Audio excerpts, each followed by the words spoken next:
اسرائیلی افواج کا لبنان سے انخلا نہ ہونے کی وجہ سے اب نائے ہرمز بند کرنے کا اعلان کر دیا ہے۔ ڈپلومیسی کے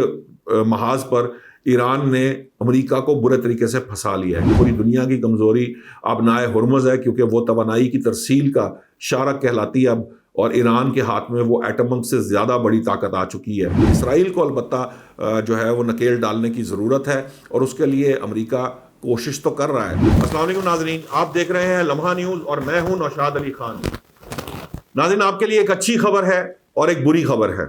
پہلے آپ کو اچھی خبر دے دیتے ہیں کہ وزیر اعظم صاحب نے پیٹرول کی اور ڈیزل کی قیمتوں میں بڑی مناسب جیسے کہہ لیجیے کمی کر دی ہے۔ پیٹرول کی قیمتیں 300 روپے فی لیٹر سے کم ہو گئی ہے، اگرچہ کہ پاکستانی اب بھی چاہتے ہیں کہ یہ اس سطح پر تو کم از کم چلی جائیں جس سطح پر جنگ شروع ہونے سے پہلے تھیں۔ باہر طور کمی کی گئی ہے، اگرچہ کہ پیٹرولیم کمپنیاں جو ہیں وہ چاہتی تھی کہ یہ مرحلہ وار یا فیز وائز کیا جائے، لیکن پرائم منسٹر نے ان کی ایک نہیں سنی، کیونکہ ان کا وعدہ یہ تھا کہ جیسے ہم قیمتیں بڑھا رہے ہیں ویسے ہی کم کریں گے۔ اب سچویشن یہ ہے کہ جو ایک بری خبر میں آپ کو ابھی دے رہا ہوں جو امپورٹنٹ ہے، ایک میں آپ کو اس کے بعد جو اس کا نتیجہ نکلا ہے وہ بھی کوئی اچھا نہیں ہے، وہ بھی میں بتاؤں گا۔ جو ایران اور امریکہ کے درمیان آج سے مذاکرات شروع ہونے تھے برگن اسٹاک کے اندر، جو فرانس کا شہر ہے، ایک ریزورٹ ہے، سیاحتی مقام ہے، وہاں پر مذاکرات آج جو ہیں وہ معطل کر دیے گئے یا کینسل کر دیے گئے آج کے دن کے لیے، کیونکہ جو ایران ہے وہ ویٹ کر رہا تھا کہ بھئی لبنان کے اوپر جو بمباری کی جا رہی ہے اسرائیل کی طرف سے وہ بند ہو تو وہ آگے بڑھے، لیکن اسرائیل نے اپنی ہٹ درمی جاری رکھی۔ آج صبح بھی انہوں نے وہاں پر بمباری کی، جس کے نتیجے میں عباس عراقچی صاحب روانہ ہونا چاہتے تھے برگن اسٹاک کے لیے، لیکن وہ روانہ نہیں ہوئے۔ اس کے نتیجے میں جے ڈی وینس جو امریکی نائب صدر ہیں، انہوں نے امریکہ سے آنا تھا، وہ بھی وہاں سر انہوں نے فلائی نہیں کیا، لیکن جو امریکی نائب صدر ہیں انہوں نے پھر اسرائیل کو جس طریقے سے تنبیہ کی ہے وہ بھی خاصا امپورٹنٹ ہے، اس کو سمجھنا بھی ضروری ہے، کیونکہ انہوں نے ایکچولی اسرائیل کو اس کی اوقات یاد کرائی ہے، اور وہ یہ ہے کہ آپ کے ہاں جو 2/3 اسلحہ جو استعمال کیا گیا وہ امریکی ٹیکس پیئرز کا تھا، یعنی کہ یہ جو کچھ نسل کشی جہاں سے کی جا رہی ہے اسرائیل کی طرف سے، اس میں امریکہ کا 2/3 حصہ ہے۔ یہ ایک نظر ہے دیکھنے کی۔ دوسری بات یہ ہے، لیکن انہوں نے بہرحال اسرائیلی وزراء کو کہا ہے کہ آپ کو شرم آنی چاہیے کہ اگر اسرائیل جو ہے نا وہ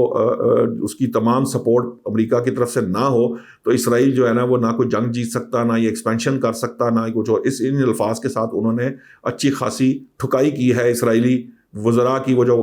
بڑے قدامت پسند بن کے اور امریکہ کے خلاف باتیں کر رہے تھے، تو انہوں نے کہا یہ امریکی صدر ہی ہیں، اس سے زیادہ آپ کا حامی کوئی شخص نہیں ہے امریکہ کے اندر۔ اگر یہ جو ہے اس کی سے بھی آپ لوگوں نے اختلاف کیا تو پھر آپ کی جو صورتحال ہوگی وہ سب کے سامنے ہوگی، اور وہ ساری دنیا جانتی ہے جو ایران نے ان کا حال کیا تھا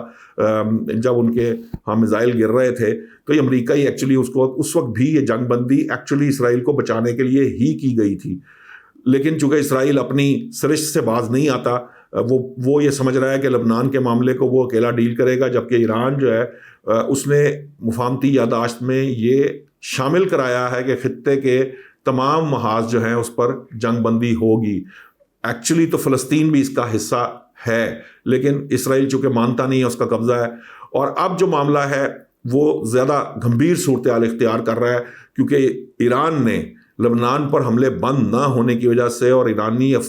اسرائیلی افواج کا لبنان سے انخلا نہ ہونے کی وجہ سے اب نائے ہرمز بند کرنے کا اعلان کر دیا ہے۔ اب یہ جو خبر ہے یہ بہت پرابلمٹک ہے، کیونکہ اس کی صورت میں جس طرح ابھی آپ کو بتایا کہ پیٹرول کی قیمتیں کم ہوئی ہیں، ایک دفعہ پھر پیٹرول کی پرائسز بڑھنا شروع ہوں گی، اور پھر مسائل جو ہیں وہ دنیا کے پھر اسی جگہ پر آ جائیں گے جہاں پر تھے۔ امریکی صدر نے بھی اسرائیل کو بہت سخت الفاظ میں تنبیہ کی ہے، انہوں نے بھی کہا ہے کہ اگر امریکہ نہ ہوتا تو اسرائیل شاید جو ہے نا وہ صفحہ ہستی سے مٹ چکا ہوتا۔ تو یہ کافی انہوں نے سمجھانے کی کوشش کی ہے اسرائیل کو، لیکن اسرائیل نہ پہلے کسی کی مانتا تھا، سنتا تھا، نہ سمجھتا تھا، اور شاید اب بھی نہیں مانے گا۔ البتہ یہ ضرور ہوا اس ڈیولپمنٹ کے اندر کہ جب عباس عراقچی صاحب نہیں گئے تو اس کے فوراً بعد اسرائیل کی اور حزب اللہ کے درمیان جنگ بندی کی بات سامنے آئی، جو آج پاکستانی ٹائم کے مطابق 4 بجے سے نافذ العمل ہو گئی، یعنی کہ امریکہ نے سختی کے ساتھ اسرائیل کو پیش آنے کے بعد اسرائیل نے حزب اللہ کے ساتھ جنگ بندی، فوری جنگ بندی وہ کی ہے، لیکن جب تک اسرائیلی افواج کا وہاں سے انخلا نہیں ہوتا اب شاید جو ہے ایران اس سے کم پر تیار نہیں ہوگا۔ اور ایران نے چونکہ امریکہ کو دبوچ رکھا ہے اس وقت، ڈپلومیسی کے محاذ پر ایران نے امریکہ کو برے طریقے سے پھنسا لیا ہے،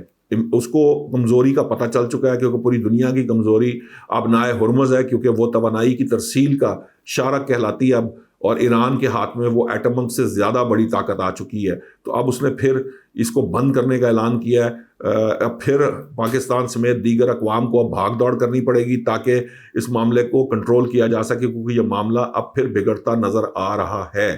اور جو دوسرا معاملہ ہے اس سے ہٹ کر جو اس وقت سچویشن ہے، پاکستان کو ایک دفعہ پھر ایفرٹ پٹ کرنی پڑے گی، اور یہ جو خرابی اس وقت پیدا ہو رہی ہے اسرائیل کی وجہ سے، اگرچہ کہ یہ ایکسپیکٹڈ تھا، یہ اونچ نیچ آتی رہے گی، لیکن یہ ایران کو تھوڑا سا سمجھانے کی ضرورت رہے گی کہ بہت ایکسٹریم سٹیپ کی طرف ایران کو نہیں جانا چاہیے، کیونکہ نئے سرے سے چیزوں کو طے کرنا بہت مشکل ہو جائے گا۔ اس لیے بہتر یہ ہے کہ ٹھیک ہے، تھریٹ کی حد تک اگر ایران یہ کہتا ہے کہ آپ نائے ہرمز بند کر دیں گے لیکن عملی طور پر نہیں کرتا تو معاملہ جو ہے وہ کچھ بہتر ہو جائے گا، کچھ لینینسی کے ساتھ آگے بڑھنا پڑے گا تمام فریقوں کو، کیونکہ اگر کوئی ایکسٹریم پوزیشن آ گئی، اسرائیل والا رول اپنا لیا کسی اور نے بھی، تو پھر بہت مشکل ہو جائے گی۔ اسرائیل کو البتہ